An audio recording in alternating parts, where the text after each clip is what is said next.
Assalamualaikum warahmatullahi wabarakatuh. Ketemu lagi dengan Ibu Saripah. Kita akan mempelajari materi geografi kelas 10 semester 1. Kita simak ya. Materi yang akan kita bahas kali ini adalah pendekatan geografi. Apa sih pendekatan geografi itu? Pendekatan geografi adalah langkah dan metode untuk melakukan analisa terhadap berbagai gejala dan fenomena geosfer termasuk interaksi antara makhluk hidup dengan lingkungannya. Nah, pendekatan geografi itu ada 3.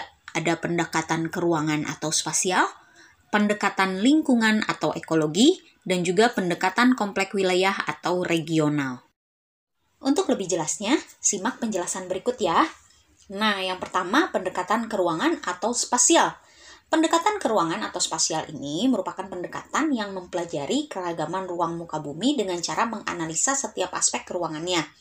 Dalam pendekatan ini, peneliti akan mengkaji kesamaan dan perbedaan suatu fenomena geosfer melalui aspek ruangan. Nah, aspeknya apa saja? Aspeknya ada faktor lokasi, kondisi alam, hingga kondisi sosial budaya di masyarakat. Selain itu, peneliti juga harus memperhatikan distribusi atau persebaran, interrelasi, hingga interaksinya. Nah, pendekatan ini diharapkan akan memberikan manfaat bagi manusia terkait berbagai aspek kehidupan, baik itu hidrologinya, pedologinya, ataupun klimatologinya. Contoh dari aspek atau pendekatan keruangan ini adalah seperti berikut. Curah hujan di Indonesia tergolong tinggi karena wilayah Indonesia mengalami hujan orografis, hujan zenital, dan juga hujan muson. Nah, pernyataan ini bisa kita jawab dengan pendekatan geografi keruangan atau spasial. Kenapa? Karena menganalisis curah hujan kita bisa melihat aspek fisik ataupun kondisi wilayah yang ada di Indonesia. Tidak dihubungkan dengan wilayah lain atau tidak juga dihubungkan dengan kerusakan lingkungan yang ada. Pendekatan yang kedua adalah pendekatan ekologi atau pendekatan lingkungan. Nah, pendekatan ekologi ini didasarkan pada prinsip ilmu biologi, yaitu adanya interrelasi yang menonjol antara makhluk hidup serta lingkungannya. Aspek yang diteliti dalam pendekatan ini tentu saja adanya interaksi antara keduanya. Selain itu, pendekatan ini juga berfokus kepada suatu perilaku organisme dan perubahan fenomena lingkungan yang terjadi dengan mandiri tanpa adanya keterkaitan. Nah, sekarang kita lihat contoh soal yang biasanya muncul di pendekatan geografi ini. Yang pertama, banyaknya pabrik besar di sekitar Sungai Siak Riau menyebabkan air sungai tersebut tidak jernih.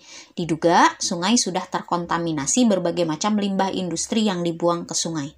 Nah, jawaban dari permasalahan ini bisa kita gunakan pendekatan ekologi. Kenapa? Karena di sini ada hubungan timbal balik antara manusia dengan lingkungan. Di sini antara pabrik yang ada di sekitar Sungai Riau yang kemudian membuang limbahnya ke sungai, sehingga bisa kita lihat bahwa di situ terjadi kerusakan lingkungan akibat dari perbuatan manusia.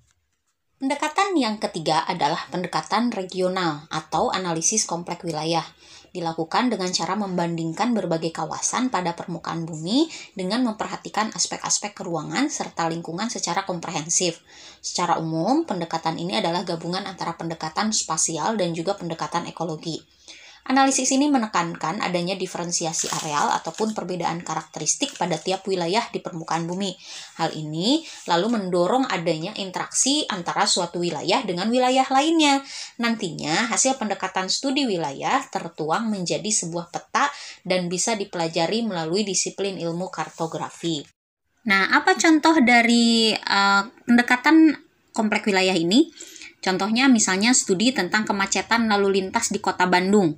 Nah, kemacetan di Kota Bandung tidak hanya bisa dianalisis di daerah Kota Bandungnya saja, tapi juga harus melibatkan kondisi yang ada di wilayah sekitar Bandung.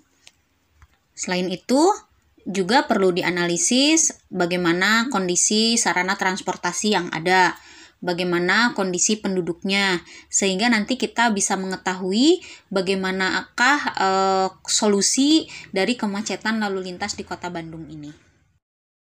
Nah, anak-anakku, mudah-mudahan penjelasan Ibu tadi bisa dipahami ya.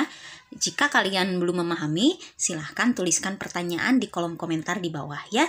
Terima kasih semuanya atas perhatiannya. Mudah-mudahan bermanfaat untuk kita semua. Alhamdulillah. Assalamualaikum warahmatullahi wabarakatuh.